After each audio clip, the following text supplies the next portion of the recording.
वर्णानामर्थसङ्घानां रसानां छन्दसामपि मङ्गलानां च कर्तारौ वन्दे वाणीविनायकौ।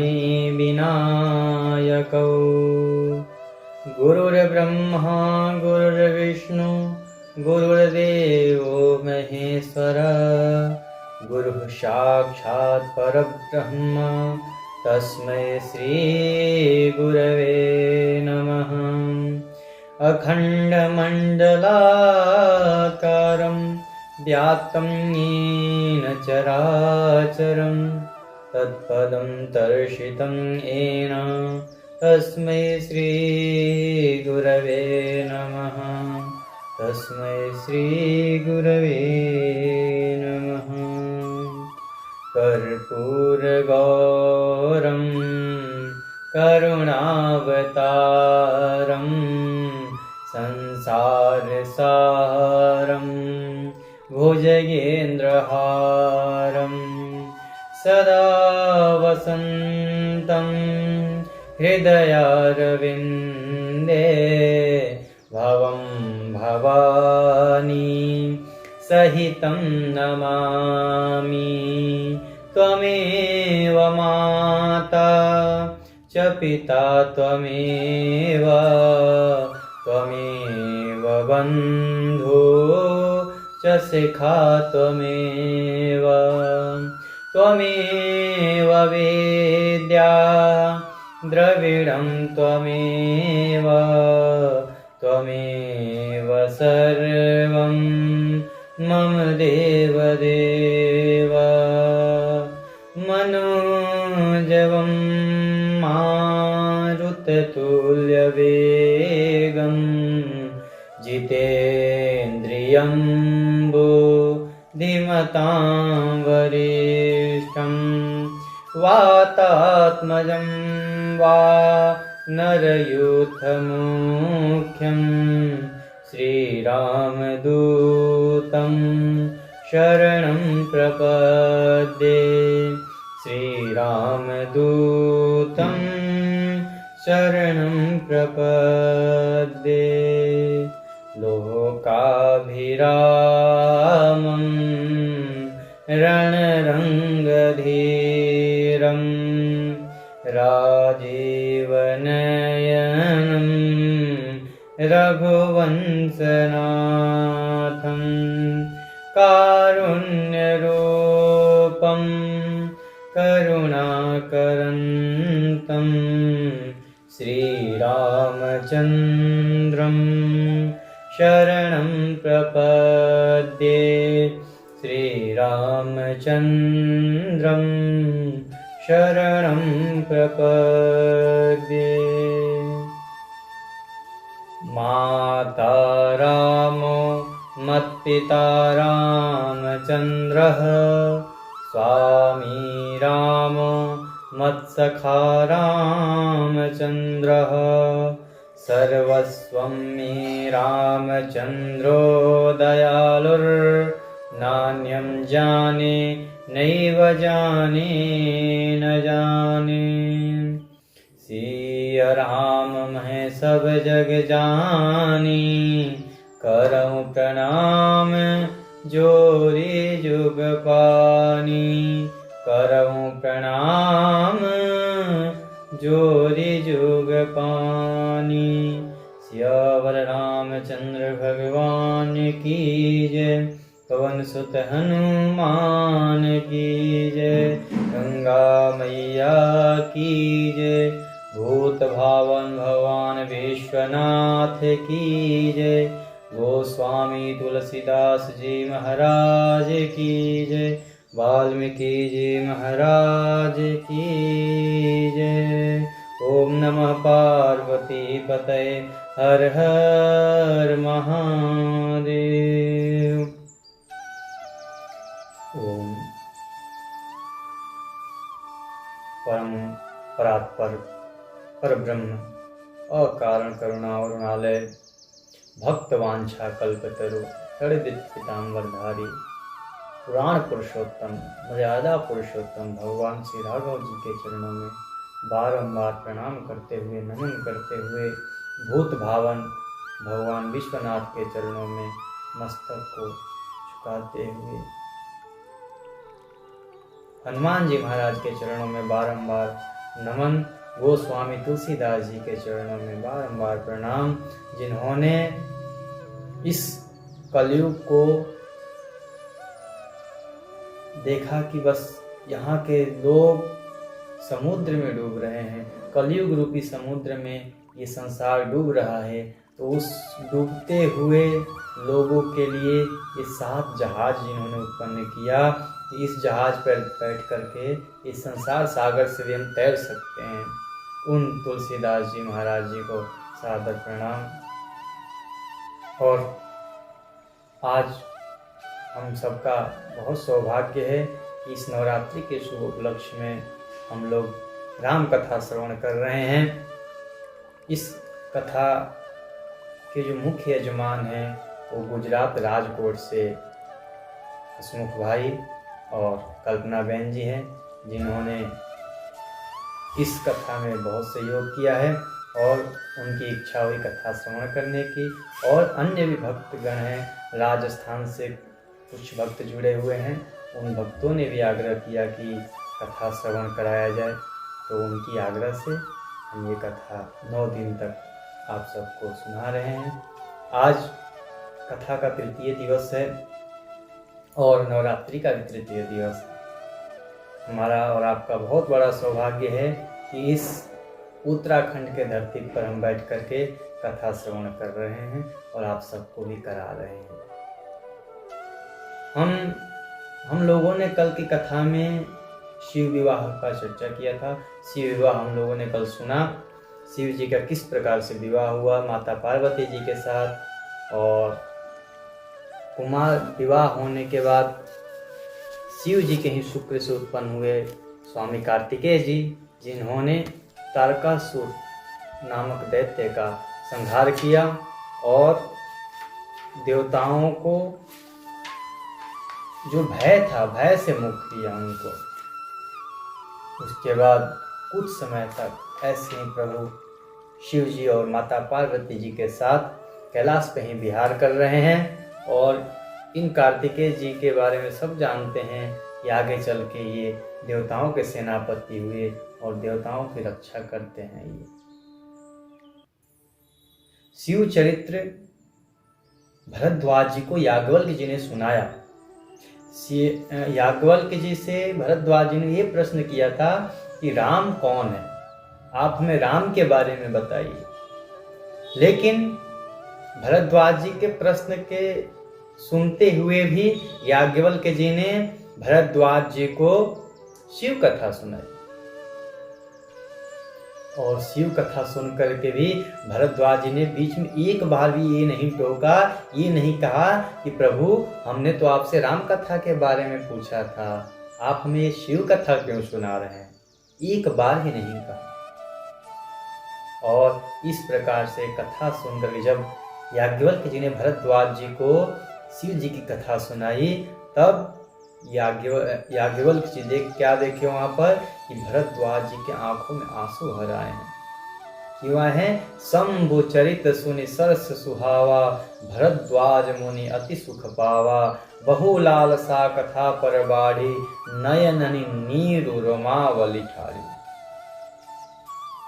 शिव जी की इस कथा को सुन करके राम जी की कथा में और मन लग गया उनका, और कथा सुनने की इच्छा प्रकट हो गई। भरद्वाज जी बहुत प्रसन्न हुए इस शिव कथा को सुन करके, और उनके आंखों में आंसू आ गए और उनके रोम रोम पुलकित हो गए, खड़े हो गए प्रसन्नता के कारण। और जब याज्ञवल्क्य जी ने ऐसा देखा कि ऐसा श्रोता तो बहुत मुश्किलों के बाद ही मिलते हैं, जो इतना श्रवण कर रहे हैं कि जो राम कथा बोले थे कि राम कथा गुरुवर आप सुनाइए, मैंने शिव कथा सुनाया इनको, तो इस शिव कथा में इतना प्रेम। कहते हैं अहो धन्य तव मन जन्म मुनीसा, तुम्हें प्राण समप्रिय गौरीसा। जिस प्रकार राम जी को अधिक प्रिय गौरी शिव जी हैं, उसी प्रकार तुम भी राम जी को अनन्य प्रिय हो। तुम धन्य हो, तुम्हारा जन्म धन्य है मुनीश। हे मुनिवर, आप धन्य हो। और याज्ञवल्क्य जी कहते हैं कि हे भरद्वाज जी, मैं आपका परीक्षा ले रहा था। देखिए, जो राम जी से प्रेम करता है और शिव जी से कहता है कि मैं प्रेम नहीं करूंगा, ऐसा हो ही नहीं सकता। जिसको राम जी से प्रेम हो, वो शिव जी से अपने आप ही प्रेम में लगे रहता है। शिव पद कमल जिन्हीं रति नाही, राम ही ते सपने हुन सुहाई। जिनका प्रेम शिव जी के चरणों में नहीं है, उनको राम जी कभी प्रिय नहीं लगते, राम जी को वो कभी प्रिय नहीं लगते हैं। और जो किसी बिना छल के, बिना कपट के भगवान विश्वनाथ में जो प्रेम रखता है, वो राम जी का एकदम पक्का भक्त है। वो सब प्रकार से राम जी के भक्त हैं। इसीलिए याज्ञवल्क्य जी कहते हैं कि हे भरद्वाज जी, मैंने आपको पहले शिव जी की कथा सुनी। कथा सुनाने के बाद आपका मर्म जाना कि आप कथा श्रवण करने के लायक हैं कि नहीं है, आप चाहते हैं कि नहीं है, कि केवल बस ऊपर ऊपर से पूछ रहे हैं आप मेरे को देख करके। मैं आपको समझ गया। सुच सेवक तुम राम के, रहित समस्त विकार। तुम पवित्र और पूर्ण रूप से राम जी के सेवक हो और किसी प्रकार के तुम्हारे अंदर विकार नहीं है, ये मैं समझ गया। अब तुम राम कथा सुनने के योग्य हो। अब मैं तुम्हें राम कथा सुनाऊंगा। मैं जाना तुम्हारे गुणशीला, तुम्हारे गुण और शील को जान गया हूं। अब मैं राम जी की कथा सुनाऊंगा, अब आप सुनो उसको। एक बार कैलाश पर परम रम्य गिरिवर कैलाशु, सदा जहां शिव उमा निवासु। जहां पर उमा जी माता पार्वती के साथ शिव जी हमेशा विराजमान रहते हैं, ऐसे परम रम्य कैलाश पर्वत है जहाँ पर शंकर जी अपना जीवन यापन करते हैं। अपने को वहाँ पे ही निवास दिए हैं शिव जी ने। और उसी पर्वत पर एक बट का वृक्ष है, और उस बट के वृक्ष के नीचे एक बार शिव जी गए। उस बट के वृक्ष की इतनी मनोहरता को देख करके शिव जी का मन वहीं लग गया। तरु बिलो की उर अति सुख भयउ।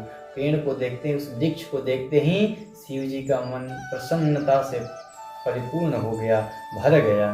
और वहीं पर अपना मृग का छाल वहाँ पे डाला, बाघंबर को डाला, और वहीं उसी वृक्ष के नीचे, उसी तरु के नीचे बैठ करके उन्होंने ध्यान लगाया। जब पार्वती जी ने देखा कि प्रभु तो एकदम शांत, जैसे शांत रस एक शरीर का रूप धारण करके चुपचाप बैठा हुआ है, वैसे शिव जी ध्यान में लगने ही वाले थे, तब पार्वती जी अच्छा अवसर जाना और जा करके शिव जी को प्रणाम किया।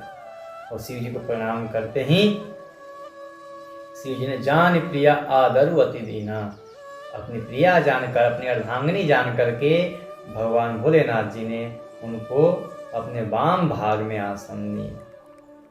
माता सती के शरीर त्यागने से पहले जब त्यागा था, उनका परित्याग किया था सती जी का, उसके बाद से पहली बार शिव जी ने पार्वती जी को अपने वाम भाग में बैठाया। वाम भाग में बैठाते ही पूर्व चरित्र, पूर्व जन्म कथा चित आई। जितनी कथा हुई थी, जो भी चरित्र शिव जी और सती जी, जो भी पिछले कर्म हुए थे, वो सभी कर्म से माता पार्वती जी के स्मरण में आ गए। और विश्वनाथ भगवान भोलेनाथ को प्रणाम करते हुए कहे कि हे प्रभु, जो मैंने पहले किया था वो सब मेरे स्मरण में आ गए हैं, और आपकी महिमा को कौन नहीं जानता है। विश्वनाथ ममनाथ पुरारी, त्रिभुवन महिमा विदित तुम्हारी। आपकी महिमा को सब जानते हैं, आप विश्वनाथ हैं और मेरे तो स्वामी हैं ही आप। हे प्रभु, आज आपने हमें अर्धांगिनी के रूप में स्वीकार किया, अपने वाम भाग में बैठाया है, तो हम आपसे एक निवेदन करना चाहते हैं। जब मोह पर प्रसन्न सुख राशि, जानिए सत्य मोहि निज दासी। अगर आप मेरे पर प्रसन्न हैं तो मुझे सत्य अपना दासी जानिए, मैं आपकी दासी हूँ। और आप मेरे को अपना दासी स्वीकार करते हैं तो मेरा जो अज्ञान है वो अज्ञान को हर लीजिए प्रभु। तो अज्ञान कैसे हरा जाएगा? पार्वती जी कहती हैं, कही रघुनाथ कथा विधि नाना। अनेकों प्रकार से जितने प्रकार के भगवान की कथा है, भगवान राघव की कथा है, वो सभी प्रकार के कथा मुझसे कह करके मेरी अज्ञान को हर लीजिए। मैं पहले जन्म में संशय की थी रघुनाथ जी पर, और उसका परिणाम स्वरूप में मुझे क्या क्या न दिन देखना पड़ा था। अब इस जन्म में मुझे वैसा कोई संशय नहीं है। मैं जानती हूँ कि राम जी ही सच्चिदानंद परमात्मा है, परमेश्वर है। परंतु प्रभु परमात्मा को, परमेश्वर को अवतार क्यों लेना पड़ा? और अवतार ऐसे, वहां पे वो नाटक तो ऐसे कर रहे जैसे एक साधारण मनुष्य हो। पत्तों से, वृक्षों से पूछ रहे हैं कि मेरी पत्नी कहाँ है, पशुओं से पूछ रहे हैं कि मेरी पत्नी कहाँ है, किसी ने मेरी पत्नी को देखा है। ऐसा क्यों कर रहे हैं? वो तो त्रिकालज्ञ हैं, सब जानने वाले हैं, तो उनको तो पता होनी चाहिए कि उनकी पत्नी कहाँ है। फिर वो क्यों पूछ रहे हैं सबसे कि भाई मेरी पत्नी कहाँ है, मेरी पत्नी कहाँ है, मेरी पत्नी क्या है? वो तो अनी है, व्यापक है, विभु को कहूँ, ऐसा कौन वो जानते हैं उनको? संत महात्मा लोग ऐसा ही तो जानते हैं कि प्रभु सच्चिदानंद है, अजन्मा है। फिर वो जन्म क्यों लिए? क्यों वो राजकुमार बने? क्यों महाराज दशरथ के पुत्र बन करके वन वन भटके हो? मेरी पहले जैसी कोई संशय नहीं है प्रभु, लेकिन थोड़ी बहुत संशय है जो मेरे अज्ञान को आप दूर कर सकते हैं। अजहूं कछु संशय मन मोरे, करम कृपा विनवम करते। मैं दोनों हाथ जोड़ करके आपसे प्रार्थना कर रही हूँ कि थोड़ी बहुत जो संशय है मेरी, उसको आप दूर करिए, क्योंकि आप तो जगत गुरु हैं। आपके बिना कौन मेरे इस संशय को दूर करेगा? हे नाथ, आप मेरे इस संशय को दूर करिए। और संशय का दूर कैसे करिए? प्रभु जन्म कैसे लिए, कब लिए, क्यों लिए, और जन्म लिए तो उनका जन्म कैसे हुआ, और उनका बालपन कैसे बीता, फिर वो बड़े कैसे हुए, गुरु के घर में जाकर के उन्होंने विद्या कैसे अध्ययन किया, उसके बाद वो उनका विवाह कैसे हुआ, फिर वो राज्य कैसे पाए, फिर उनका वनवास कैसे हुआ, एक एक चरित्र मेरे को बताइए। वन में प्रभु ने क्या क्या लीलाएं की, रावण को कैसे मारे, फिर अयोध्या में जाकर के कैसे उन्होंने राज्य किया, ये सब मेरे को बताइए, मैं सब सुनना चाहती हूँ।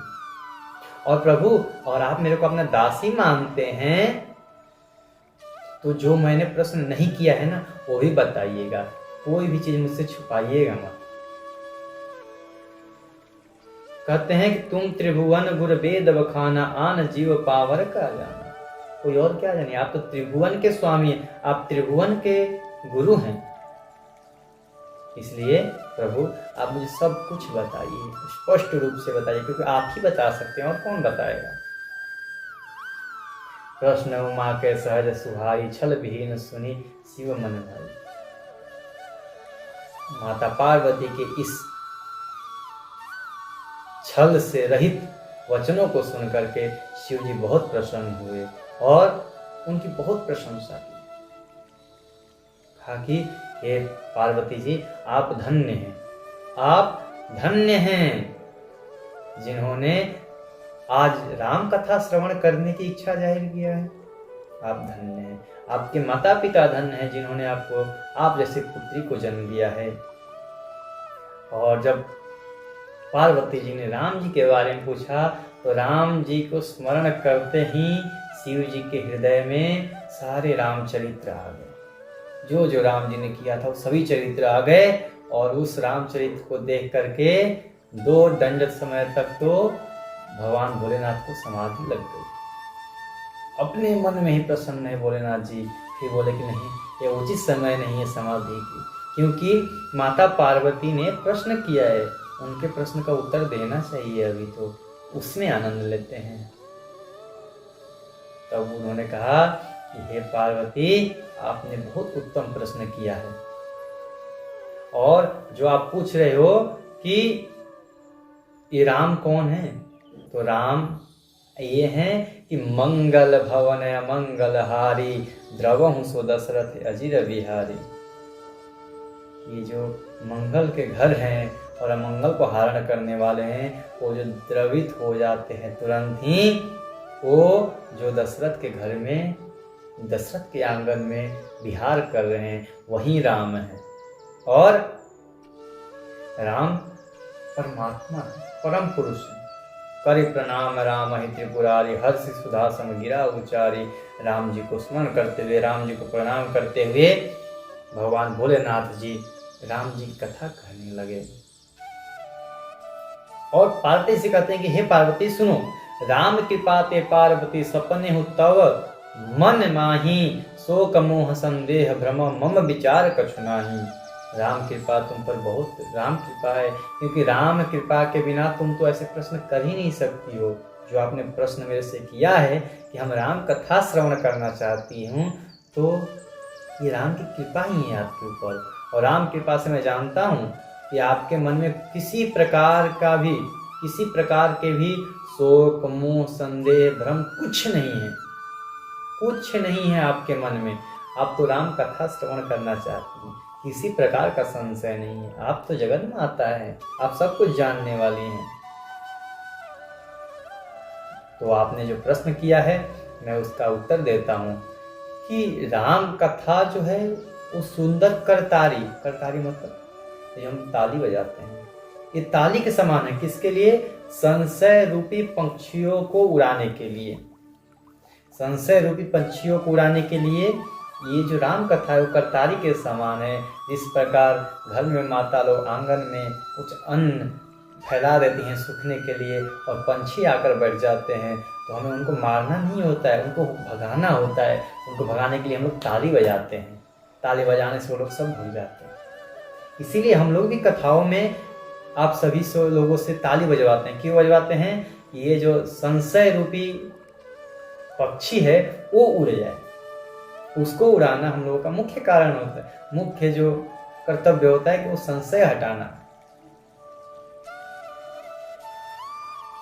कहते हैं कि जथा अनंत राम भगवान था कथा की रति गुण नाना।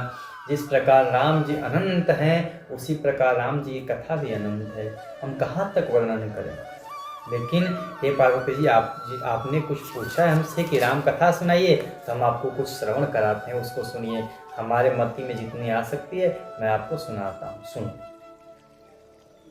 आपने जो प्रश्न किया मेरे से, वो सभी प्रश्न मुझे बहुत प्रिय लगे, बहुत अच्छे लगे। लेकिन जो आपने कहा ना, एक बात नहीं मोहि सुहानी, मुझे एक बात अच्छी नहीं लगी। क्या? भले ही आपने मोहवश कहा है, लेकिन मुझे एक बात बिल्कुल ही अच्छी नहीं लगी कि आप बोल रही हैं कि राम को आना, राम कोई और हैं, और जही श्रुति गावा धरहि मुनि ध्याना। जिसको मुनि लोग श्रुतियों में गाए गए हैं, मुनि लोग जिनका ध्यान करते हैं, वो राम कोई और हैं और ये राम कोई और है। ये मुझे बिल्कुल अच्छा नहीं लगा। राम वही हैं। कहाई सुनाई अस अधम नरा, ग्रसे जे मोह पिशाच, पाखंडी हरिपद विमुख जाने झूठ न साच। ये ऐसे तो पाखंडी लोग कहते हैं, जो झूठ और साच में फर्क नहीं जानते, वो लोग ऐसे कहते हैं। आप तो ज्ञानी हैं। आपको अब देखिए, राम जो है सच्चिदानंद गण है, उनको अवतार लेने की क्या जरूरत हो गई? राम जी वही राम हैं जिनका नाम का मंत्र मैं काशी में मरने वाले व्यक्ति को देता हूँ। काशी की एक बहुत बड़ी महत्ता है कि काशी में जो अपने शरीर को त्यागता है, उसके कान में भगवान श्री शिव, भगवान भोलेनाथ जी श्री राम नाम का मंत्र देते हैं, जिससे वो परम गति को प्राप्त होता है, मोक्ष को प्राप्त हो जाता है। वो वही राम है। भोलेनाथ जी कहते हैं कि वही राम है जिनके नाम का मंत्र मैं काशी में मरने वाले को देता हूँ, और मेरे मंत्र देने के कारण वो लोग मोक्ष को प्राप्त हो जाते हैं। क्योंकि अंत समय में जब राम का नाम आ जाता है तो मोक्ष को प्राप्त हो जाता है व्यक्ति। देखो पार्वती जी, भगवान के अवतार के अनेकों कथाएं हैं, अनेकों। इदम इत्थम कही जाय न सोई, यही है, ये नहीं कहा जा सकता। बहुत प्रकार से, बहुत कारणवश भगवान ने अवतार लिया है, लेकिन जो पुराणों में, जो वेदों में ये कहा गया है कि जब जब होई धर्म की हानि, बाढ़ी असुर अधम अभिमानी, करही अनीति जाय नहीं वरनी, सीदहि विप्र धेनु सुर धरनी, तब तब प्रभु धरि विविध शरीरा, हरहि कृपा निधि सज्जन पीरा।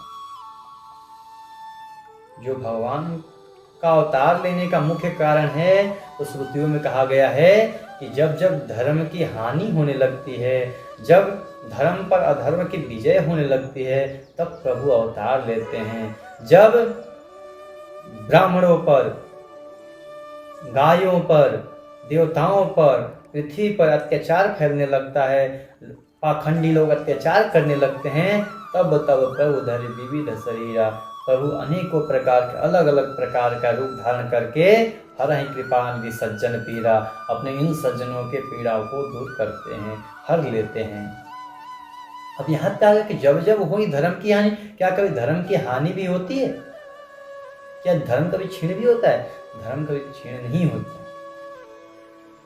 जैसे एक छोटी लाइन है, हम किसी दीवार पर एक छोटी लाइन खींच दिए और एक उसके बराबर ही एक और खींच दिए, और हम कहे कि इसमें से जो पहली लाइन है उसको इस पहले दूसरे वाले से छोटी करनी है, तो हम कैसे करें? बिना मिटाए करने, बिना काटे करने, तो कैसे करें? तो हम लोग क्या करेंगे कि दूसरी वाली जो लाइन है उसको थोड़ा सा और बड़ा कर देंगे। जब दूसरी बड़ी हो जाएगी तो जो पहली वाली थी वो अपने आप छोटी दिखाई देगी। लेकिन इसका मतलब ये नहीं कि छोटी वाली समाप्त हो गई ना, ये उतनी ही है, बस वो थोड़ी सी बढ़ गई है, उसके सामने बड़ी लाइन आ गई है। उसी प्रकार से ये जो धर्म है, धर्म और धर्म दोनों बराबर हैं, दोनों बराबर पे चल रहे हैं, लेकिन यही अधर्म बढ़ जाता है तो धर्म का ह्रास लगने लगता है कि धर्म क्षीण हो रहा है। तो जब ऐसा समय आता है तब परमात्मा अवतार लेते हैं और अपने सज्जनों के पीड़ा को दूर करते हैं। राम जन्म के, राम अनंत अनंत गुण, भगवान राम अनंत है, इनके गुण भी अनंत हैं। एक बार की कथा सुनाता हूं, उसे सुनो।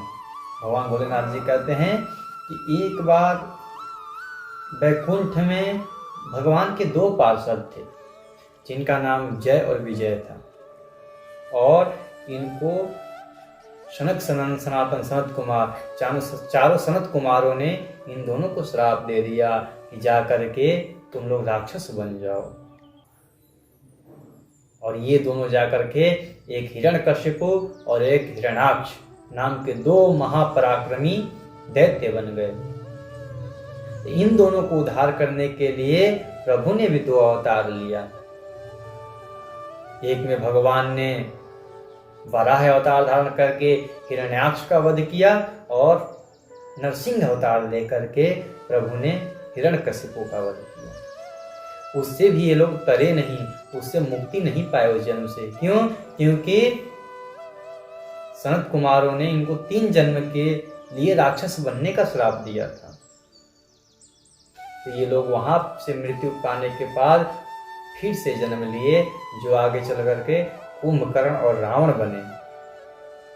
तो कुंभकर्ण और रावण जब ये दोनों बने, जय और विजय, तब प्रभु दशरथ के घर में जन्म लेकर के राम बनकर इन दोनों के संहार किए। शिव जी कहते हैं एक तो कारण ये है पार्वती जी, जिसके लिए प्रभु ने दशरथ के घर में अवतार लेकर के और दुष्टों का संहार किया।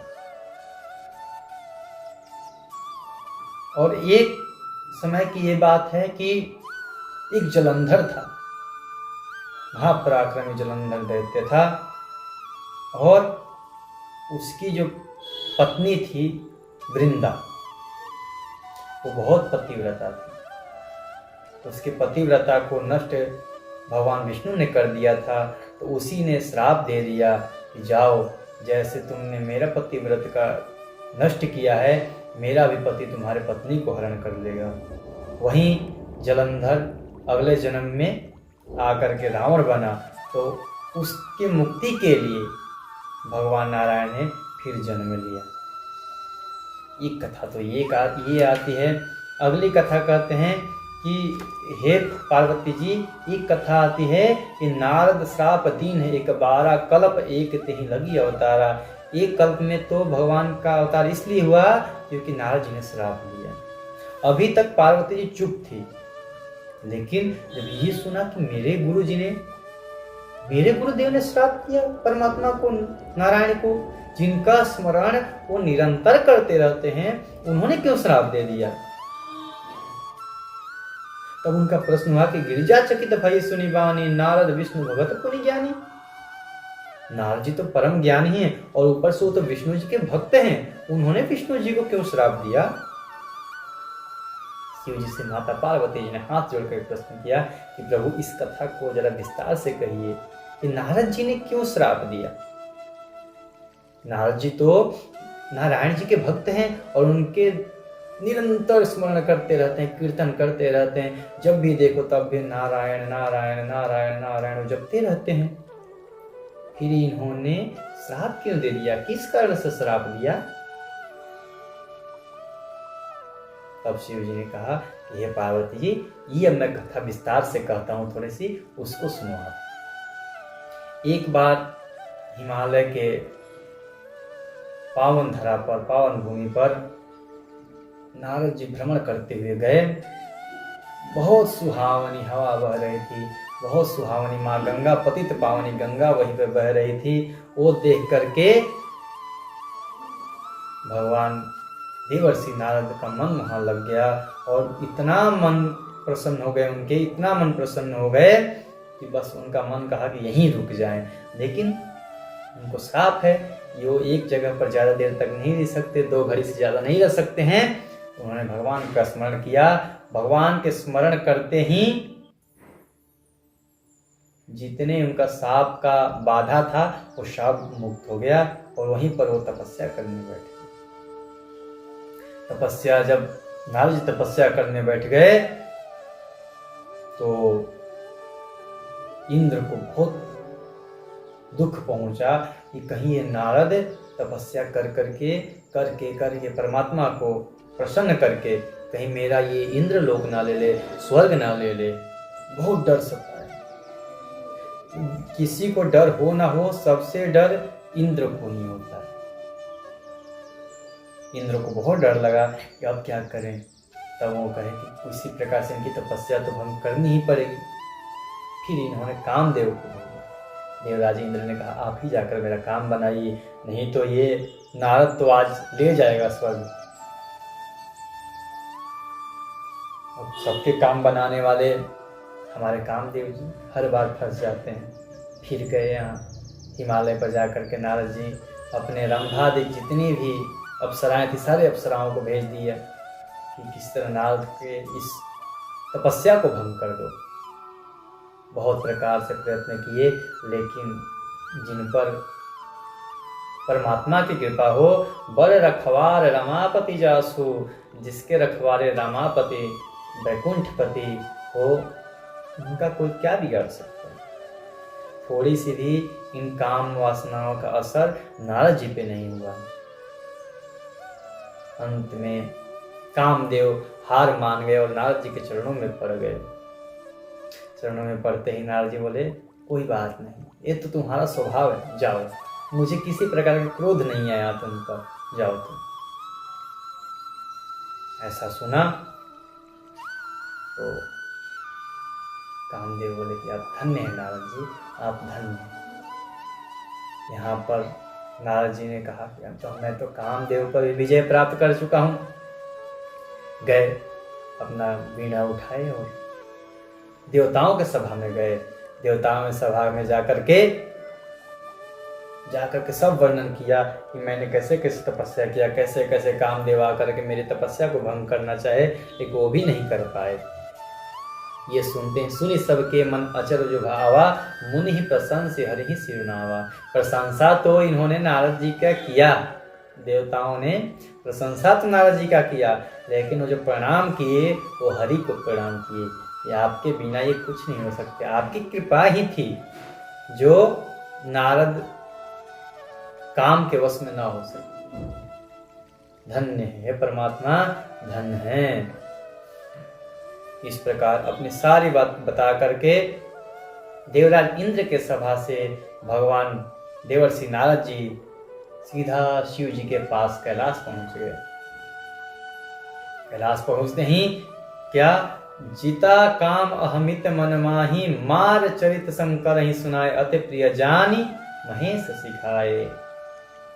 उनके मन में अभिमान आ गया नारद जी के कि मैंने तो कामदेव को जीत लिया है, मैं तो काम पर विजय प्राप्त कर लिया है। अब शंकर जी ने एक काम पर विजय प्राप्त किया था, आज मैंने काम पर विजय प्राप्त कर लिया है। और जाकर के सारे मार की कथा यानी कि कामदेव की कथा सब सुनाया, शिव जी को सुनाया, सभी कथा सुनाया, कैसे कैसे विजय प्राप्त किए। वहां पे सुनाते ही शिव जी समझ गए कि इनके मन में अभिमान आ गया है।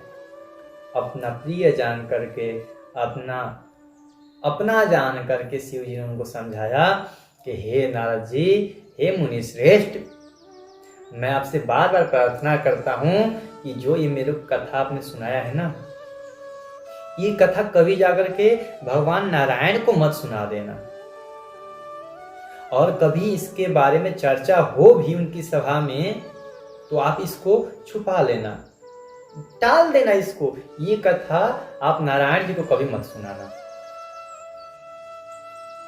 शंभुदेव कहते हैं याज्ञवल्क्य जी कि शंभुदीन उपदेश हित, नहीं नारद ही सुहान, भरद्वाज कौतुक सुनो हरि इच्छा बलवान। याज्ञवल्क्य जी कहते हैं कि हे भरद्वाज जी, हरि की इच्छा बहुत बलवान है, बहुत बलवती है।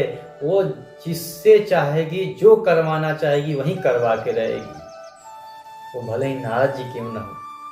शिव जी ने उनको उपदेश दिया, उनके हित के लिए उपदेश दिया।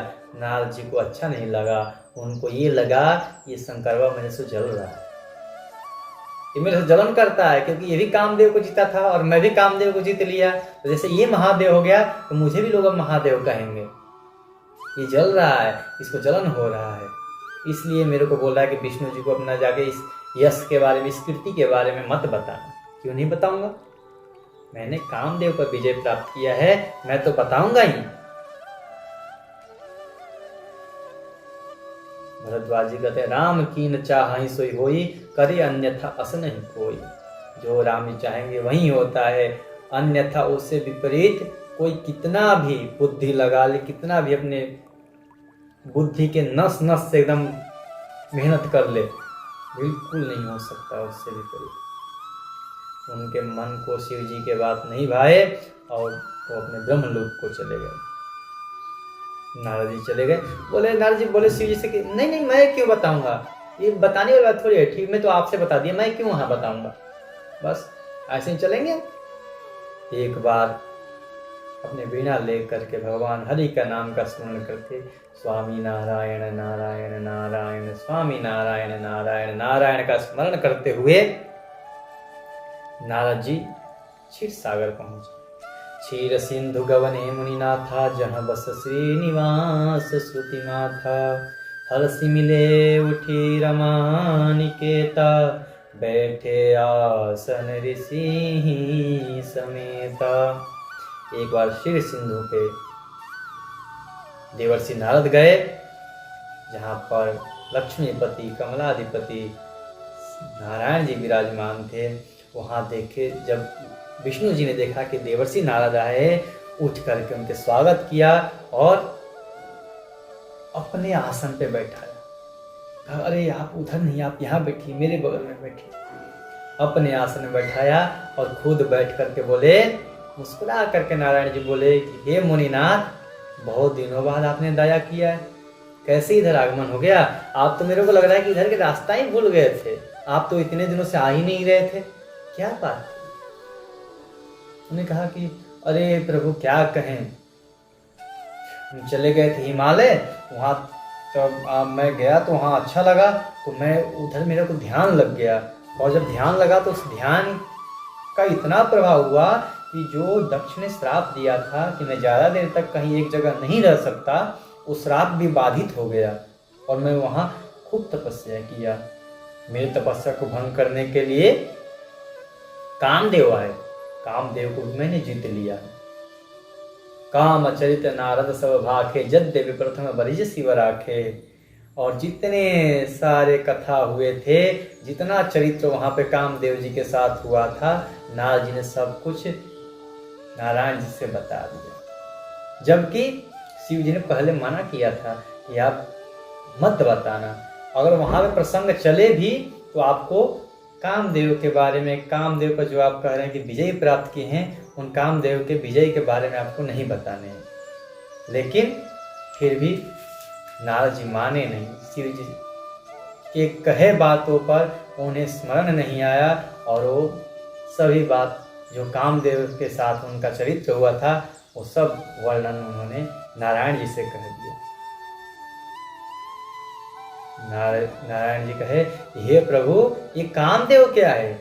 आपके स्मरण से तो सभी प्रकार के मोह, मद, मत्सर, काम सब नष्ट हो जाते हैं। ये तो कामदेव क्या है? आप तो परम ज्ञानी हैं। आपके स्मरण से ही लोगों के अंदर ज्ञान, वैराग्य हृदय में आ जाते हैं। आप तो धन्य हैं। आपका ही स्मरण से जीवधारी मनुष्य ब्रह्मचर्य का पालन करते हैं। प्रभु, नारद जी ने कहा, अरे प्रभु, ये सब तो आपकी कृपा है। जब इतना कहा तब भगवान समझ गए कि नारद के मन में गर्व का बीज अंकुरित होने लगा। इनके मन में अहंकार का बीज उत्पन्न होने लगा है, और ये अंकुर कर कहीं बड़ा ना हो जाए, कहीं वृक्ष का रूप धारण ना करे, इसको अभी से ही मसल करके काट देनी चाहिए। और इसको जब तक अभी नहीं काटा ना, तो नारद जी को बहुत परेशान करेगा। ये एक छोटा सा इन्होंने घमंड ने कहाँ जाकर देवताओं के सभा में बताया, शिव जी को बताया, नारायण जी को बताया, क्या कि मैंने कामदेव को जीत लिया है। और तुम्हारी क्या क्षमता जो कामदेव को जीतो? तुम तो एक दक्ष के श्राप के वशीभूत हो कि कहीं तुम रुक नहीं सकते हो। वो तो प्रभु की कृपा है, तुमने प्रभु का स्मरण किया तो प्रभु ने उस श्राप को बाध कर दिया, उस श्राप को रोक लिया। प्रभु ने सोचा कि अब नारद जी के इस मन में जो अभिमान का, अहंकार का जो बीज अंकुरित हुआ है, इसको नष्ट करना ही पड़ेगा। पहला श्रीपति जी को नारद जी प्रणाम करके वहां से चले गए, और नारायण जी ने सोचा कि अब क्या किया जाए, कैसे इनके इस मन से इस अहंकार को हटाया जाए।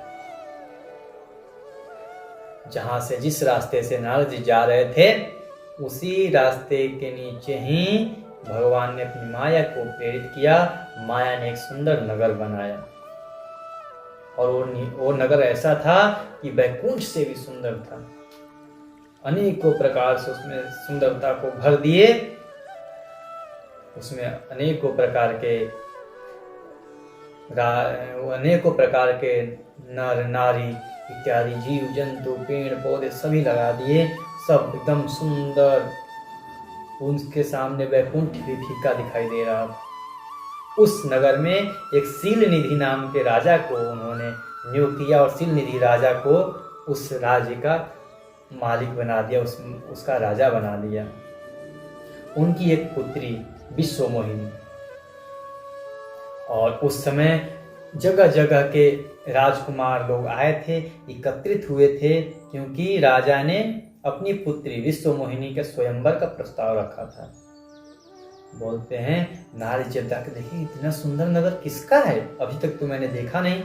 नारद जी जब जाकर वहाँ के लोगों से पूछे, तब बताए ये सील निधि नाम के राजा यहाँ पे राज्य करते हैं। और नारद जी ने पूछा कि फिर इतना हलचल क्यों है?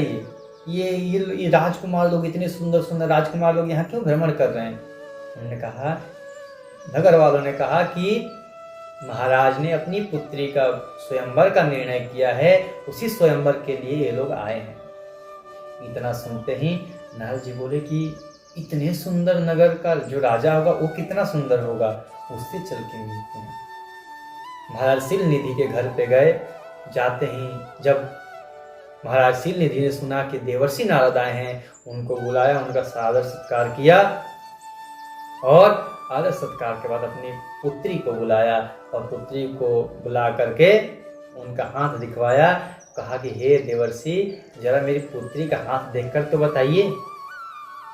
कहा हूं नाथ गुण दोष सब यही के हृदय विचारी, अपने हृदय में विचार करके इसके गुण और दोषों को बताइए।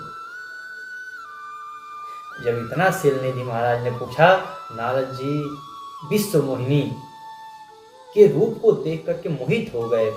देख ही रूप मुनि बीरति विसारी, बड़ी बार लगी रहे निहारी। वो विश्व मोहिनी को देखते ही रह गए, इतनी सुंदर थी और उनकी वैराग्य भूल गया। नारद जी की एक ही मन में आशा हो गई कि अब इससे मैं विवाह कैसे करूं। बहुत बार पूछने पर शीलनिधि महाराज को नारद जी ने बताया, आपकी जो पुत्री है एक गुणों की खान है और जो इसको जीतेगा वो तो अमर हो जाएगा, अमर ही इसको जीतेगा और जो इससे विवाह करेगा उसको युद्ध भूमि में कोई हरा नहीं सकता है। कुछ तो उनके भाग्य में लिखा था वो बताया। कच्छुक बनाए भूप सन भाग्य, कुछ तो अपने से बना करके नारद जी ने वर्णन किया। सारे बातों को बता करके कहते हैं कि सुता सुलक्षण कही नृपाही, नारद चले सोच मन माही। कि हे राजन, तुम्हारी पुत्री तो सब प्रकार से सुलक्षणी है। ऐसा कर करके नारद जी वहां से चल दिए। रास्ते में जाते जाते सोच रहे हैं कि अब विवाह कैसे किया जाए उस कन्या से, इतनी सुंदर कन्या है। ये वही नारद जी हैं जो अभी सबसे ये बता रहे थे कि मैंने कामदेव को जीत लिया है। नारायण जी किसी के भी अहंकार को, किसी के भी घमंड को चलने नहीं देते।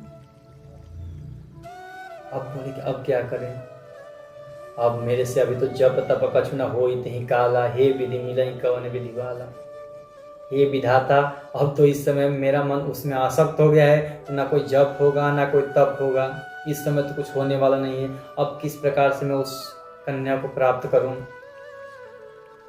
तब उनके मन में एक विचार आया कि मेरे परम स्नेही हैं, मेरा परम हित चाहने वाले नारायण ही हैं, उन्हीं के पास चला जाए, वही कुछ करेंगे। क्या करेंगे? ये हरिसन मांगव सुंदरताई, हो यही जात गहरू अति भाई। नारायण से सुंदर कोई नहीं है, मैं जा करके उनसे उनका रूप मांग लूंगा और उनका रूप लेकर के मैं जाऊंगा, स्वयंवर शाला में जाऊंगा और विश्व मोहिनी मेरे को देख करके मेरे को वरमाला पहना देगी और मेरा वर्ण कर लेगी। कहते हैं कि मोरे हित हरि सम नहीं को, यही अवसर सहाय सोई हो। इस अवसर में, इस दुख भरी समय में मेरी सहायता केवल नारायण ही कर सकते हैं। और भगवान नारायण का स्मरण किया तो नारद जी को जाना नहीं पड़ा, स्वयं कौतुकी भगवान स्वयं वहीं पर प्रकट हो गए। और आके नारद जी आप चिंतित कुछ दिखाई दे रहे हैं, किस बात की चिंता है आपको? तब नारद जी ने कहा कि प्रभु, एक सुंदर नगरी बसा हुआ है, उस नगरी में एक राजकुमारी रहती है विश्व मोहिनी, वो बहुत सुंदर है, मैं उससे विवाह करना चाहता हूँ। नारायण जी ने कहा कि नारद जी आप विवाह करना चाहते हैं, ये तो बहुत अच्छी बात है, बोलिए हम आपकी क्या सहायता कर सकते हैं।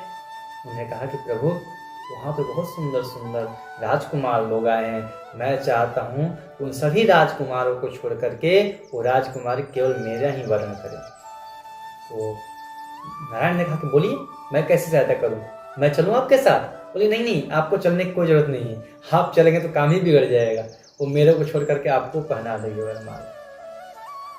आप ऐसा करिए, आप अपना रूप लीजिए, निज निज आप अपना मुझे रूप दे दीजिए।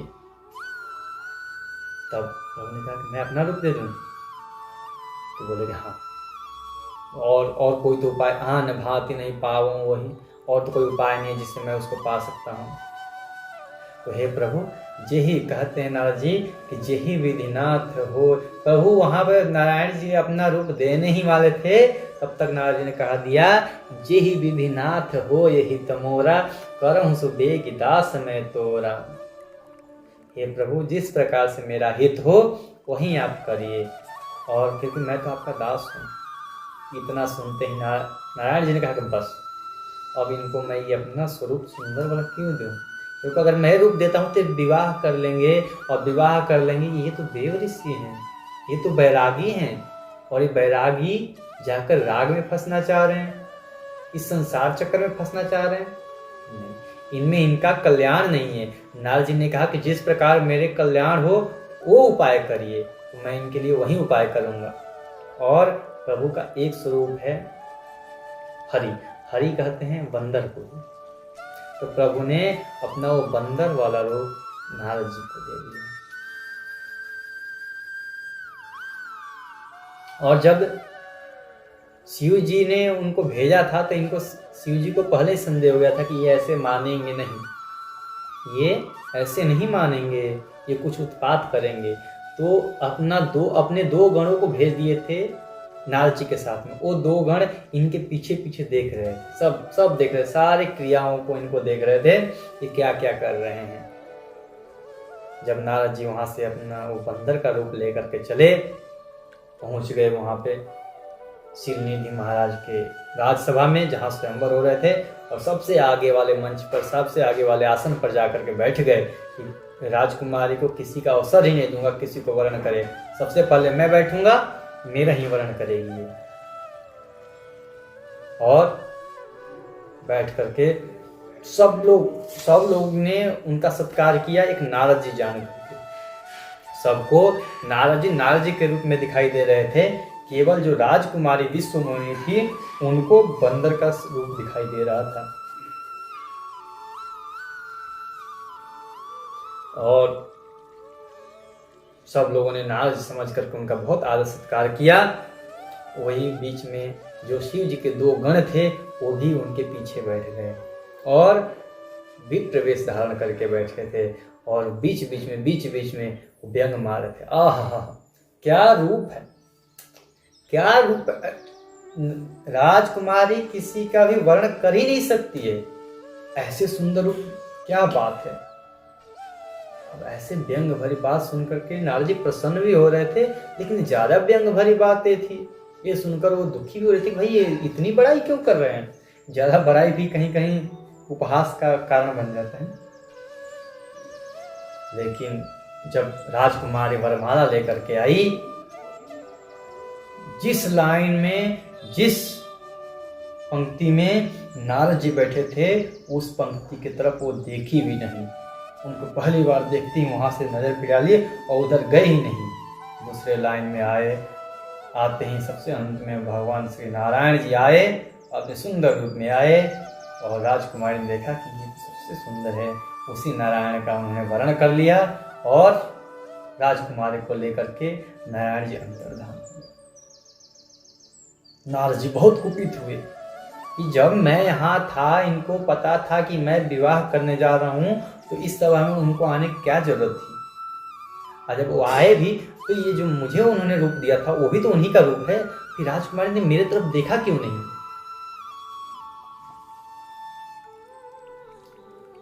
तब जो शिव जी के दोनों गण थे उन्होंने कहा कि हे महापुरुष, पहले आप अपना जा करके चेहरा जल में तो देखिए, आप चले हैं विवाह करने के लिए, जाइए चेहरा देखिए पहले जल में। जब उन्होंने जा करके जल में अपना चेहरा देखा तो बंदर का बहुत कुपित हुए और उसी समय वो दोनों गण थे वो खूब हंस रहे थे।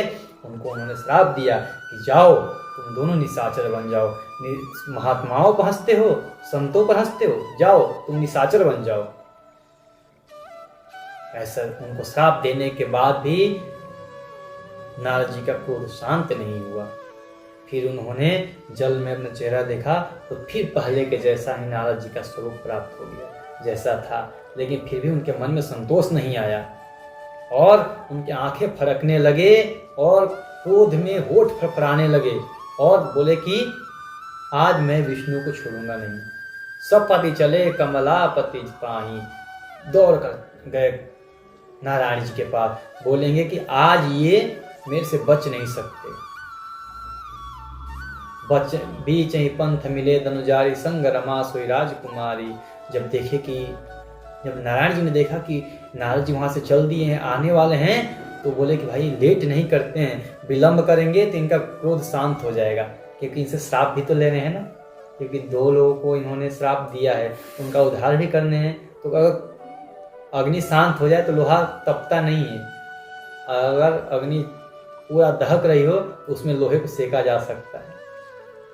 नारायण जी बीच में ही चले गए और जाकर के बीच रास्ते में ही नारद से मिले, और नारायण जी अकेले नहीं गए, अपने दाहिने ओर उस राजकुमारी को रखे थे जिनका अभी वर्ण करके लाए थे, और बाईं ओर माता लक्ष्मी जी थी। दोनों पत्नियों के साथ जाकर बोले, अरे अरे नारद जी, आप कुछ क्रोधित लग रहे हैं, कहाँ जा रहे हैं आप?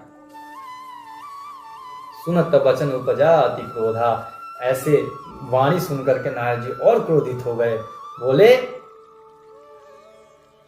कि तुम बहुत कपटी, पर संपदा सकहु नहीं देखी, तुम्हारे ईर्षा कपट विसेखी।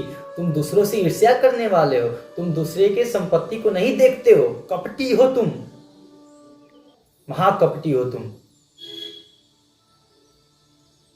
हे नारायण, अभी तुम्हारे किसी से पाला नहीं पड़ा है, सही से तुम्हें कोई समझाने वाला नहीं मिला है, लेकिन आज तुमने अच्छे घर में निमंत्रण दे दिया है, मैं तुम्हें समझाऊंगा। तुम जिस राजकुमारी को लेकर के प्रसन्न हो रहे हो, जिस राजकुमार का रूप धारण करके तुमने मेरे को भेजा था, वो कोई राजकुमार थे? तुमने तो मुझे बंदर बनाकर भेज दिया। तुम जाओ, मेरे श्राप हैं कि जिस प्रकार से मैं एक नारी के वियोग में तड़प रहा हूं, तुम भी मानव रूप धारण करोगे और एक नारी के रूप में नारी के लिए ही तड़पोगे, अपनी पत्नी के लिए तड़पोगे, और तुम भी मनुष्य रूप धारण करोगे। और जिस बंदर का रूप देकर मुझे तुमने अपमान किया है, वही बंदर तुम्हारी सहायता करेंगे। मेरी श्राप, बस इतना श्राप देते ही नारायण जी ने उस श्राप को स्वीकार कर लिया, और स्वीकार करते ही बस नारद जी के ऊपर से अपनी माया को खींच लिया। माया को खींचते ही नारद जी अब तो प्रभु प्रभु, ये क्या कर दिया मैंने आपको श्राप दिया, मेरी श्राप सब झूठी हो जाए, सब मिथ्या हो जाए, मेरी श्राप आपको न लगे। नारायण जी ने कहा कि हे नारद जी, अब चिंता मत लो, ये सब मेरे ही किए गए हैं, मेरे बिना मेरे अनुमति के तो एक पत्ते भी नहीं हिलते, तो आप मुझे श्राप कैसे दे सकते थे? ये सब मेरी ही प्रेरणा थी कि आप मुझे श्राप दें।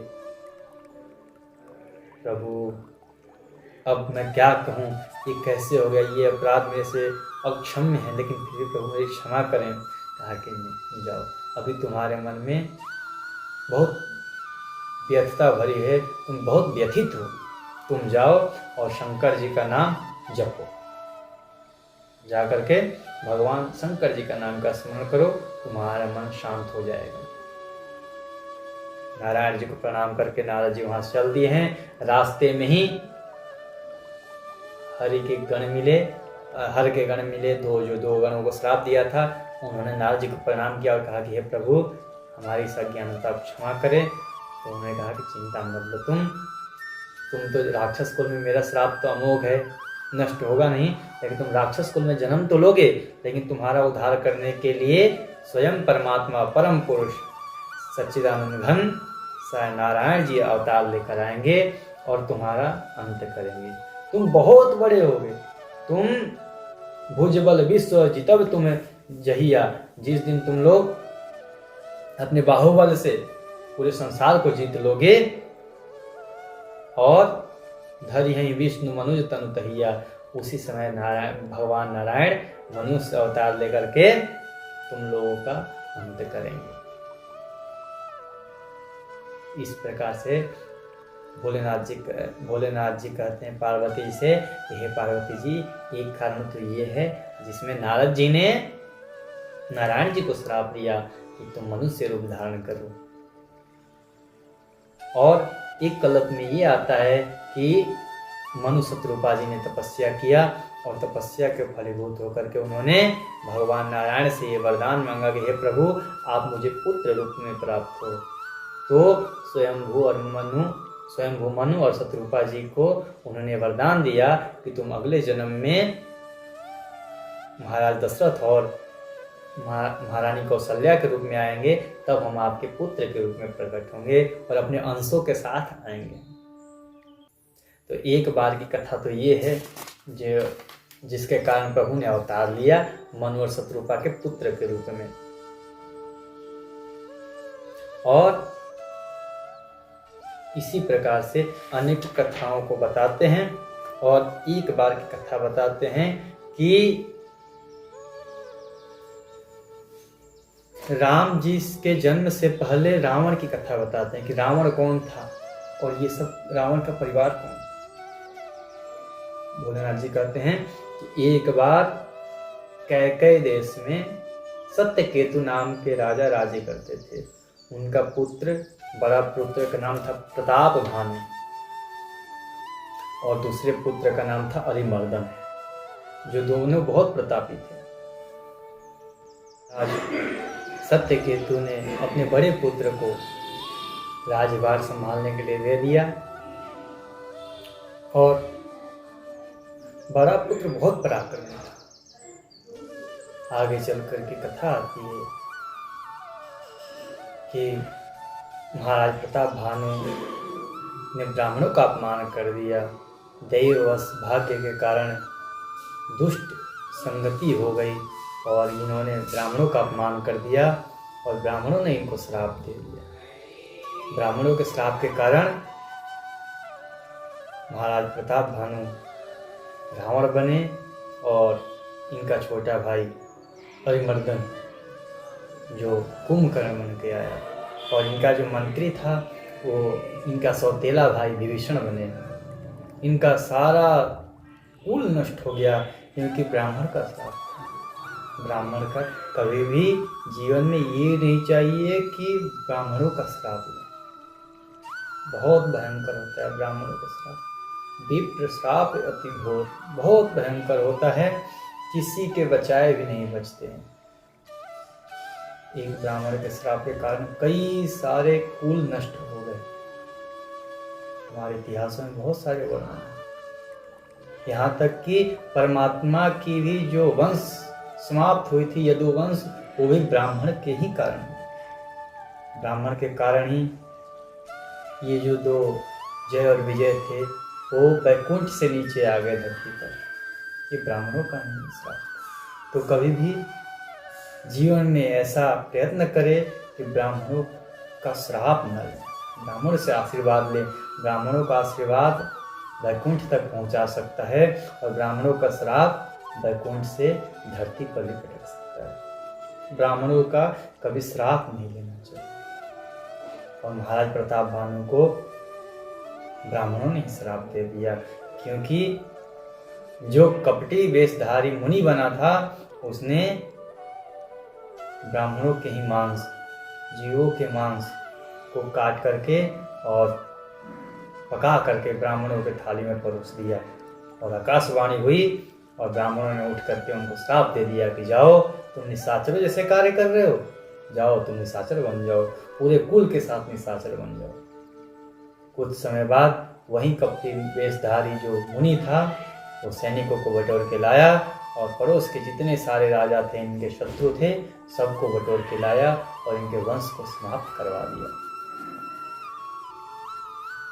फिर अगले जन्म में यही राजा प्रताप भानु ही रावण बने और इनका भाई कुंभकर्ण बना। बहुत पराक्रमी हुए, तीनों लोकों को जीत लिए, इंद्र को भी भगा दिए, इंद्र स्वर्ग लोक से। जब रावण चलता था तो पूरी पृथ्वी कांपती थी। एक बार सभा हुई कि भाई कौन सा ऐसा जगह है जहां पर हम राक्षसों का राज्य नहीं है। रावण ने कहा हर जगह जाओ, हर जगह अपना साम्राज्य फैला दो और विशेष प्रकार से एक काम करो, कहीं भी मुनियों को देखो तो उनको प्रताड़ित करो, उनको कहीं भी यज्ञ मत होने दो, क्योंकि अगर यज्ञ करेंगे क्योंकि देवता लोग जो थे वो रावण से डर डर के भगते रहते थे। रावण चाहता था कि ये देवता तो ऐसे इनको भोजन प्राप्त होते ही रहता है, इनमें शक्तियां रह जाती हैं और शक्तियों के कारण ये भगते रहते हैं, हमें प्राप्त नहीं होते, हमें मिलते नहीं है। तो इनको अगर प्राप्त करना है, इनको पाना है, ढूंढ कर मारना है, तो हमें क्या करना पड़ेगा, इनके भोजन बंद करने पड़ेंगे। और भोजन कैसे बंद होंगे कि जो यज्ञ होते हैं, यज्ञ द्वारा इनको ब्राह्मण लोग और ऋषि लोग इनको आहुति देते हैं, जिनसे उनको भोजन प्राप्त होते हैं। तो कहीं भी अगर यज्ञ हो तो उस यज्ञ को बंद करो, जिससे ये इनको अन्न ना मिले, इनको भोजन पदार्थ ना मिले, तो ये क्षीण हो जाएं और ये कमजोर पड़ जाएं, तब हमारे शरण में आएंगे। इसलिए रावण ने सभी अपने सैनिकों, राक्षस सैनिकों को आज्ञा दे दिया कि जाओ, जहां जहां भी यज्ञ हो वहां विध्वंस करो। ऐसा देख करके पूरी पृथ्वी त्राहिमाम करने लगी। अब कौन रक्षा करे, अब कौन इस रावण से रक्षा करे। रावण जब चलता था, जिस पृथ्वी पर पैर रखता था, वहां की पृथ्वी धस जाती थी, कांपने लगती थी। माता पृथ्वी गौ का रूप धारण करके ब्रह्मा जी के पास गई। हे परमपिता, हे जगत के पिता, आप पूरी सृष्टि की रचना करते हैं, आप ऐसे दुष्टों की रचना क्यों कर देते हैं, जो मेरे ऊपर ही रह करके मुझे ही प्रताड़ित करते रहते हैं, मुझे ही दुख पहुंचाते हैं। और रावण और कुंभकर्ण की बात कौन करने जाए। आजकल भी लोगों को देख लीजिए, इसी पृथ्वी माता पर, इसी धरती माता पर रह करके इनका ही अपमान करते हैं। आजकल तो कुछ लोगों से भी सुनने को आता है कि और उनसे बोल दिया जाए कि बोलो भारत माता के लिए, तो नहीं बोलते हैं, बोलते कि धरती कोई माता थोड़ी नहीं। अरे जिससे जो तुम्हारा पालन पोषण करे वो माता नहीं तो क्या है। अब भगवान से यशोदानंदन कृष्ण क्यों कहा जाता है, क्या यशोदा ने जन्म दिया? नहीं, लेकिन पाला पोषा तो सही, माँ का पूरा प्यार दिया। हमारी माता क्या करती हैं, 9 महीने अपने गर्भ में रखती हैं और हमें जब जन्म देती हैं तो जन्म के बाद हम फिर किसके आश्रित रहते हैं, गौ माता के आश्रित हो जाते हैं। हमें 9 महीने तक तो माँ पालती है, उनके ऋण से वो ऋण कभी नहीं हो सकते हम, लेकिन उसके बाद हम कुछ वर्षों तक माता का दूध पान करते हैं, उसके बाद फिर हम गौ माता के आश्रित हो जाते हैं, हम गौ माता का दूध पान करते हैं। और जब गौ माता के दूध पान करते करते हम कुछ और बड़े हो जाते हैं, कुछ खाने पीने के योग्य हो जाते हैं, तो हमारी यही धरती माता, यही पृथ्वी माता हमारी इस उदर को पूर्ण करती है, हमारे भूख को मिटाती है। हम दूध से कितने दिनों तक रह जाएंगे। ये हमारी माँ है जो हमारे पालन पोषण करे। ममत्व है इनमें, ममता इतनी कूट कूट के भरी हुई है कि ये अपने उदर में हल चलवा कर भी ये हमें अन्न उपजा रही, अन्न दे रही है। ऐसी माता को प्रणाम करो, ऐसे माता नमन करो। जीवन में 3 माताओं का वर्णन आता है। अपनी एक माता जिन्होंने अपने गर्भ में रह करके हम लोगों को इस संसार में, इस दुनिया में लाया। दूसरी गौ माता जिन्होंने अपना दूध पान करा करके हमारा बचपन को बनाया। अगर हम बचपन में गौ माता का दूध न पीते तो आज इतने हृष्ट पुष्ट आजकल हम लोग नहीं हो पाते। और तीसरी हमारी पृथ्वी माता, जिनसे हम पूरे मृत्यु पर्यंत तक कुछ ना कुछ लेते ही रहते हैं, और भोजन ही पदार्थ नहीं, सब कुछ हम पृथ्वी माता से लेते हैं। तो हमारी माता ही तो हमारे सब प्रकार से ध्यान रखती है। यही पृथ्वी माता पहुंच गई, और उसी पृथ्वी माता को आजकल के लोग गंदगी से फैला रहे हैं। जहाँ देखो वहीं पर कूड़े करकट, जहाँ देखो वहीं पर हल कुदाल, बिना किसी आज्ञा के। हमारे शास्त्रों में इतना वर्णन है कि हम पृथ्वी माता पर जब प्रातः काल में उठ करके जब हमारा आंख खुलता है तो हम ये काम करते हैं, पहले अपने हाथों में देवताओं का ध्यान करते हैं, उनको प्रणाम करते हैं, और उसके बाद पृथ्वी माता को प्रणाम करते हैं। पृथ्वी त्वया लोका देवी त्वं विष्णादिता त्वं च धारयमां देवी पवित्रं कुरु चासनम्। ऐसे हमारी पृथ्वी माता को प्रणाम करना चाहिए। समुद्र वसने देवी पर्वत स्तन मंडले विष्णु पत्नी क्षमा देवी क्षमस्वम परमेश्वर। ऐसे माता को प्रणाम करके कि हम अपने कर्म के लिए आपके पैर रख रहे हैं। हमारे शास्त्रों में इतना वर्णन है कि पैर रखने के लिए भी हम लोग क्षमा प्रार्थना करते हैं। और आजकल के लोग तो क्या क्या पृथ्वी माता को कर रहे हैं। इनके उदर में मार कूड़े करकट सब फेंकते जा रहे हैं, गंदगी फैला रहे हैं। जब जो चाहा वहाँ खुदाई कर दिए, जब जो चाहा वहाँ वैसे कर दिए। आजकल जो ये दैविक आपदाएं आ रही हैं इसी कारण से आ रही हैं। तुम कितना लोगे प्रकृति से उतना ही लो जितना का तुम्हें उपयोग करना हो। उपयोग से अधिक लोगे तो भी अपना प्रचंड रूप दिखाएंगे। अब हर जगह आपदा आ रही है, कहीं खेत है नहीं। पहले के जो किसान होते थे वो हल चलाने जाते थे, तभी भी माता से आज्ञा मांगते थे, हे माता हम आपके बच्चे हैं, हम अपनी उदर पूर्ति के लिए आपने हल चला रहे हैं, हमें क्षमा करना। और आजकल तो लोग बड़े बड़े बिल्डिंग उठा दे रहे हैं और कुछ बोलते ही नहीं माता से। बस क्या है कि बोलते हैं कि तो मिट्टी है। अपने वही पृथ्वी माता ब्रह्मा जी के पास पहुंच के बोली, आप ऐसे कुल की सृष्टि क्यों कर देते हैं जो मुझे इतने तंग करते, मैं क्या करूं, मैं माता हूं ना, अब मैं कुछ कर भी नहीं सकती हूँ। गौ रूप धारण करके माता पृथ्वी ब्रह्मा जी के पास गई। ब्रह्मा जी कहते हैं कि हाँ मैं आपके दुख को समझ सकता हूँ, लेकिन मैं क्या करूँ, मुझे ऐसा नियम मिला गया है कि मैं सबकी रचना करनी है। मुझे सुख दुख हानि लाभ सब ये द्वंद्वमय संसार ही मेरे को रचना है। अगर मैं नहीं रचूंगा तो ये सृष्टि चल नहीं पाएगी। दोनों समान होनी चाहिए, सुख दुख हानि लाभ जीवन मरण जस यप जस सब कुछ समान रहेगा, तब जाके सृष्टि चलेगी। क्योंकि चलने के लिए दो पहिए होने चाहिए। लेकिन आप चिंता ना करें देवी, हम लोग कुछ उपाय करते हैं।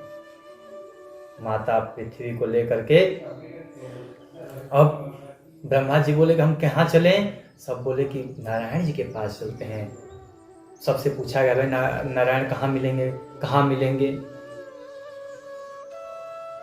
तब सब ने कहा कि भाई, कोई कहा कि बैकुंठ में मिलेंगे, कोई कहा कि क्षीर सागर में मिलेंगे, कोई कहा भक्तों के घर में मिलेंगे।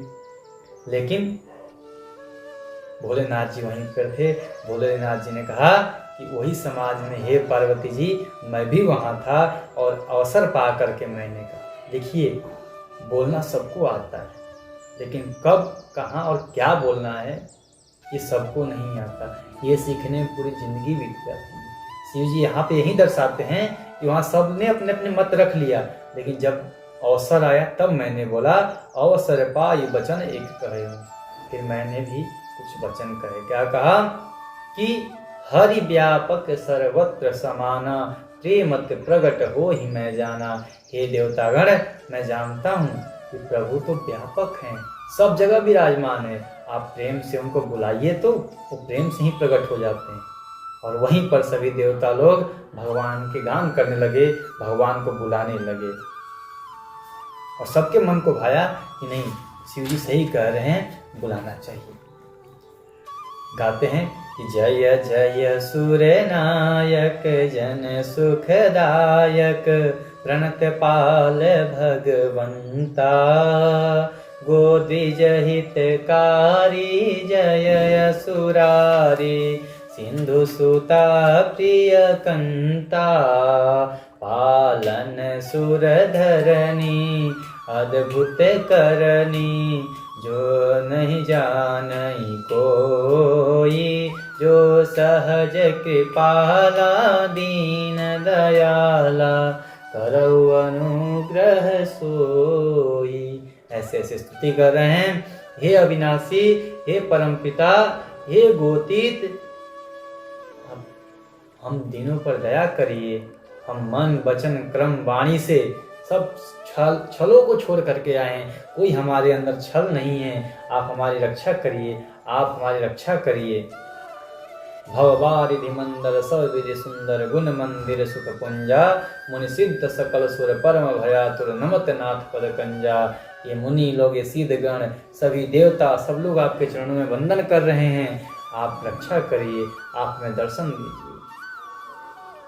जानि सभय सुर भूमि सुनी बचन समेत स्नेह गगन गिरा गंभीर भई हरनि शोक संदेह। डरे हुए देवताओं को, माता पृथ्वी को, सबको देख करके स्नेह भरे वाणी में गगन गिरा, आकाशवाणी हुई और आकाशवाणी को सुन करके सभी का मन संतुष्ट हो गया। और आकाशवाणी ने कहा कि हे देवतागण, हे मां पृथ्वी, आप डरिए मत। मैं आप लोगों के हित के लिए, आप लोग कल्याण के लिए अवश्य ही जन्म लूंगा। और कश्यप ने और अदिति ने घोर तपस्या की थी, मैं उनका फल देने के लिए आऊंगा। मैं रघुवंश कुल में जन्म लूंगा। और रघुकुल मुनि, अवधपुर में रघुकुल मुनि महाराज दशरथ रहते हैं, मैं उनके ही पुत्र के रूप में आऊंगा। और मैं अकेले ही नहीं आऊंगा, मैं अपने अनुचरों के साथ आऊंगा, मैं अपने परिकरों के साथ आऊंगा। ऐसा कह करके आप लोग, ऐसा कह करके नारायण जी, आकाशवाणी ने कहा कि आप लोग धैर्य धरिए और अपने अपने स्थान को जाइए, मैं अवश्य अवतार दूंगा। सबको ये संतोष हो गया, सब लोग अपने अपने धाम को चले गए। जब सब लोग जाने लगे तो ब्रह्मा जी ने सबको रोक के कहा, अरे अरे कहाँ चल दिए, अपना काम हुआ और तुम लोग निकल गए।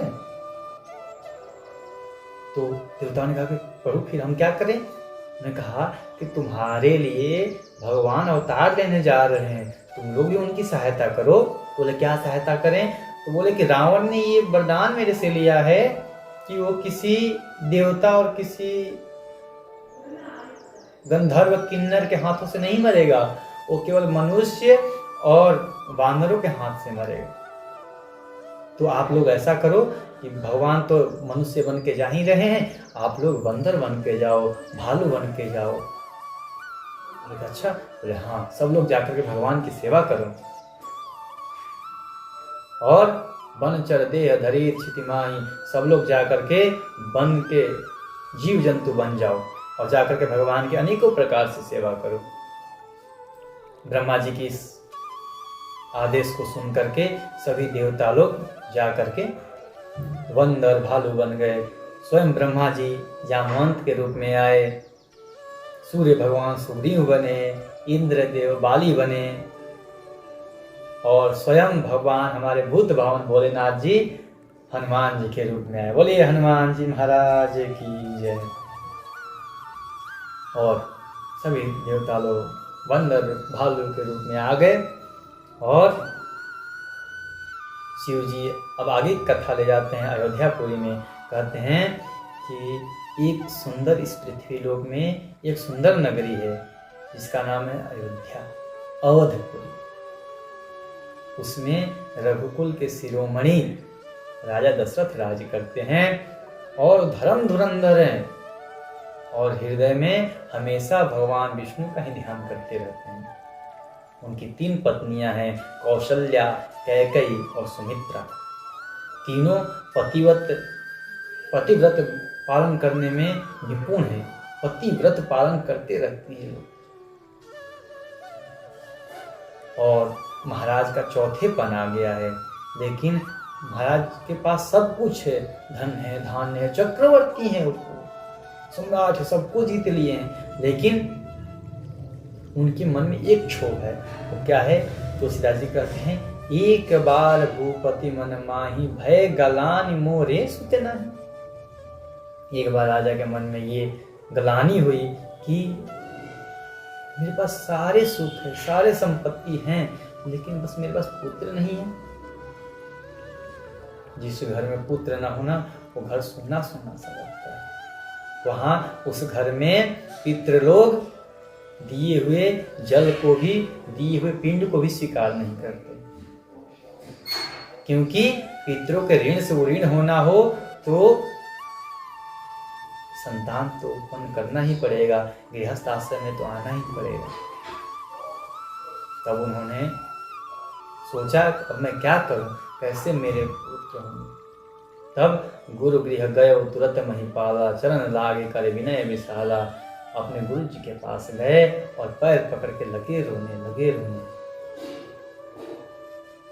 महाराज दशरथ के गुरु जी वशिष्ठ जी महाराज ने कहा, हे राजन क्या हुआ, आज आप ऐसे बच्चों के भांति रो रहे हैं, आप चक्रवर्ती सम्राट हैं। तब महाराज दशरथ ने कहा कि प्रभु आपने कहा कि बच्चों के भांति, जब हमारे घर में बच्चे हैं ही नहीं तो मैं तो बच्चों के भांति रोऊंगा ही ना।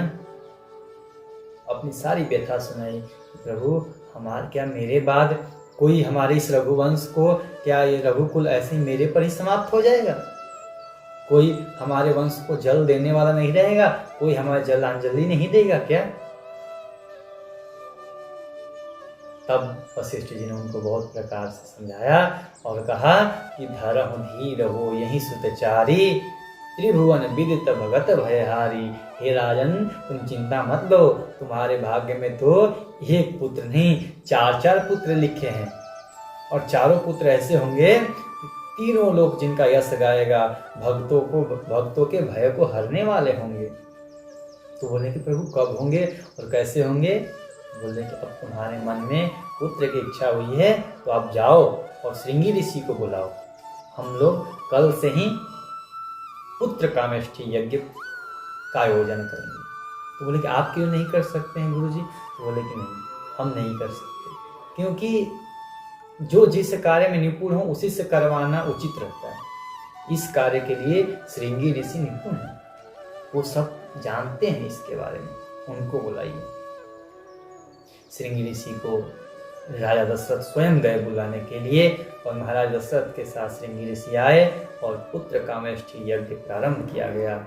भगवान वशिष्ठ जी ने भगति सहित मुनि आहुति दीने, प्रगटे अग्नि चरु कर लीने। और प्रभु ने महाराज दशरथ के साथ वशिष्ठ जी और श्रृंगी ऋषि यज्ञ करने लगे। वशिष्ठ जी ने आहुति दिया और अग्निदेव स्वयं प्रकट हो गए, और प्रकट होकर के हाथ में खीर का पात्र लेकर महाराज वशिष्ठ जी को दिया, ये लो और रानियों को खिला देना और पुत्र प्राप्त हो जाएंगे। वशिष्ठ जी ने महाराज दशरथ को दिया कि जाओ अपनी रानियों को ये प्रसाद दे दो। महाराज दशरथ गए, लेकर के खीर के खीर में से आधा भाग निकाल करके महारानी कौशल्या को दिया, और आधे भाग में से फिर 2 भाग किया। 2 भाग में 1 भाग माता कैकेयी को दिया, और जो 1 भाग था उस 1 भाग को दोनों रानियों ने अपने हाथों से माता सुमित्रा को खिलाया। खीर को पाते ही तीनों रानियां गर्भ से हो गईं, और गर्भ में हमारे प्रभु आ गए। और जब प्रभु आए हैं उसी समय से जा दिन ते हरि गर्भ आए, सकल लोग सुख संपत्ति छाए। पूरे एकदम हर घर में बधाइयां बज रही हैं उसी समय से, और बधाइयां बजते बजते वो समय आ गया, वो लगन आ गया, वो मुहूर्त आ गया जिसके इंतजार सबको थी। जोग लगन ग्रह बार तिथि सकल भये अनुकूल, चर अरु अचर हर्ष जुत राम जनम सुख मूल। जोग लगन ग्रह बार तिथि सब पंचांग एकदम अनुकूल हो गए, और चर अचर जड़ चेतन सब लोग हर्षित हो गए, क्योंकि राम जी का जन्म होने वाला है और वो समय आ गया। तो तुलसीदास जी कहते हैं, अरे नवमी तिथि मधुमास पुनीता,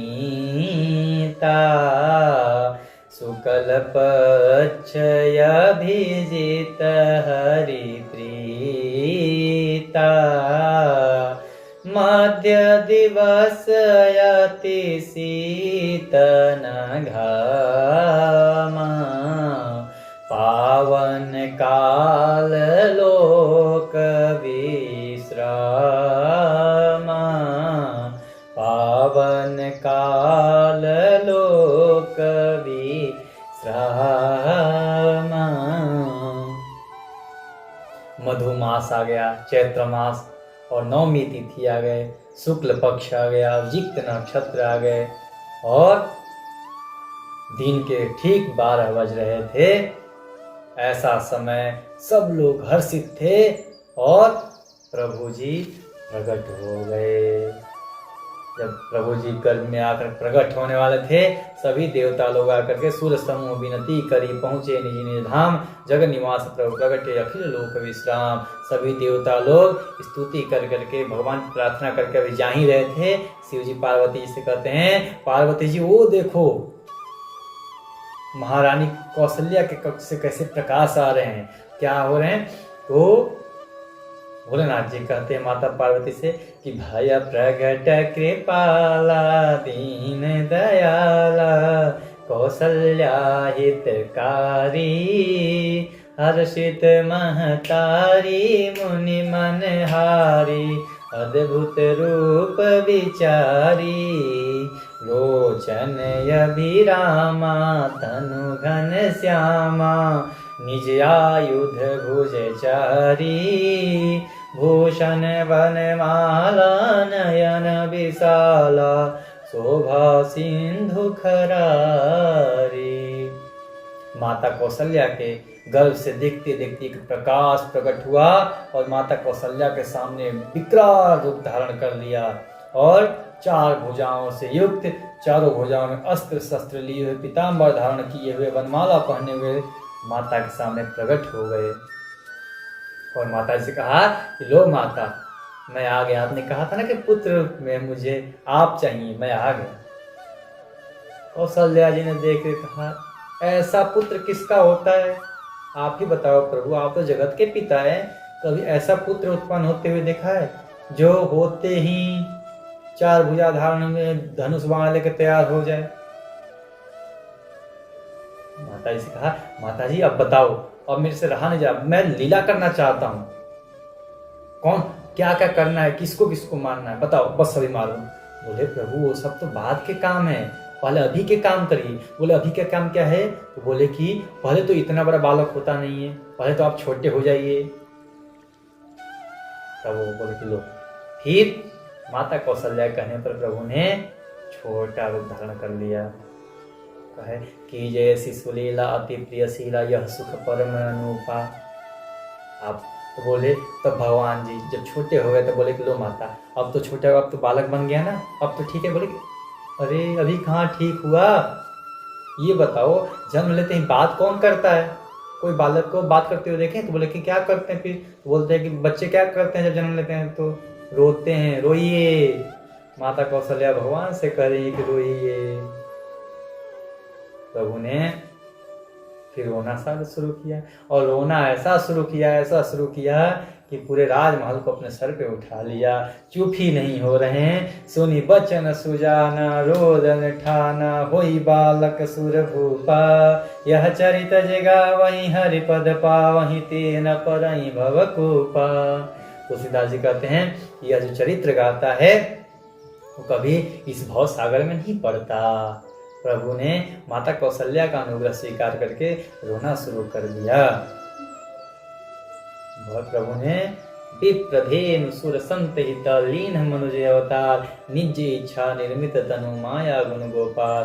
जो माया से, गुणों से और इंद्रियों से परे हैं, ऐसे प्रभु अपनी इच्छा के अनुसार अपना शरीर मनुष्य का धारण करते हैं।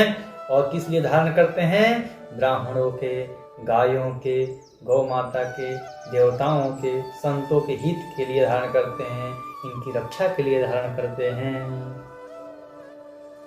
जब पुत्र जन्म हुआ